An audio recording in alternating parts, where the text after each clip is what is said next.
Aujourd'hui, on va parler d'un mec qui dit tout haut ce que les gens pensent tout bas et qui fait l'hypocrite avec personne. Et quand les gens ils font du bien, faut le dire. Hein.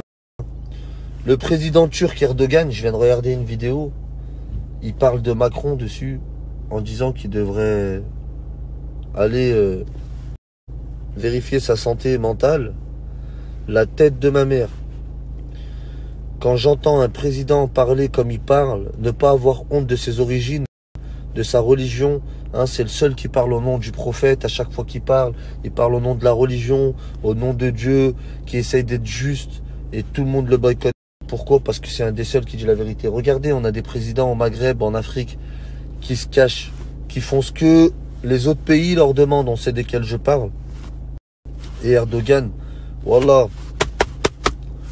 Putain, je me sens turc. Je me sens turc quand je l'entends parler. Wallah, les vrais bonhommes.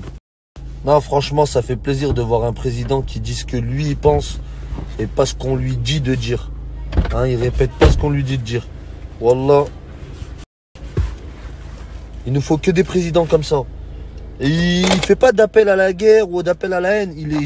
Il dit juste la vérité. Il est contre ce qu'on lui impose ou voilà, quand on lui impose des choses, non, je suis pas d'accord, et ben je le fais pas. Tandis que maintenant dans nos pays, c'est parti en vrille. Hein, les présidents du Maghreb, hein, maintenant dès qu'on leur dit de faire un truc, même ils sont pas d'accord, il y a de l'argent à gratter, boum, ils vont dire d'accord, on fait comme ça. Et ils oublient leur fierté, ils oublient d'où ils viennent. Davranan bir devlet başkanına başka ne denilebilir? Öncelikle bir akli karikatürlerin binaların dış yüzeylerine yansıtılması en sefilinden bir bayağılıktır. Bunun adı da özgürlük değil, düpedüz İslam düşmanlığıdır. Şayet Avrupa ülkeleri siyasi ve ekonomik olarak yeniden yapılanan küresel sistemdeki konumları kendi ülkesinde yaşayan milyonlarca farklı inanç mensubu insanlara bu şekilde noktadan kontrol. Güya özgürlüğün ve laikliğin kalesi Fransa'da Peygamber Efendimiz Aleyhisselatu Vesselam hakaret eden. Ouais, les frères, arrêtez de m'envoyer des messages. Ouais, faut combattre l'islamophobie. Il faut pas combattre l'islamophobie, ça se combat pas. Parce que tu peux pas commencer à combattre le lion alors que la souris, elle est encore en train de manger des céréales. Bon, je sais pas ce que j'ai dit, mais vous m'avez compris. Déjà, nous, entre nous, on se bouffe la gueule et vous me parlez. Venez, on fait des manifestations, venez, on fait ça. Mais déjà, la première chose qu'il faut combattre, c'est les gens de chez nous qui nous séparent entre nous. Hein? Vous me parlez de combattre des choses alors que nous, déjà, on n'est même pas ensemble. Et tu peux pas combattre. Par exemple, quand tu combats l'islamophobie, faut bien dire qu'on combat les gens qui sont islamophobes. Faut pas tout mélanger. Faut pas s'en prendre aux gens non musulmans qui ont rien à voir. Hein? Et voilà, tout ce que je voulais dire, c'était quoi? C'est quoi là, avant de combattre l'islamophobie, déjà, il faut commencer par se régler. C'est pour ça que j'aime bien la Turquie, parce qu'ils ont gardé des valeurs. Même en arrivant en France, ils ont gardé leurs valeurs. Pourquoi? Regardez, un Turc, il ouvre un commerce, tous les Turcs ils vont aller manger chez lui, tous les Turcs ils vont l'aider. Et la personne qui a ouvert le commerce, s'il commence à faire de l'argent, il va rentrer des frères turcs dans son commerce pour qu'il fasse de l'argent avec lui. Et le président, il change pas son discours. Quand on lui propose de l'argent, s'il n'est pas d'accord, eh ben garde ton argent.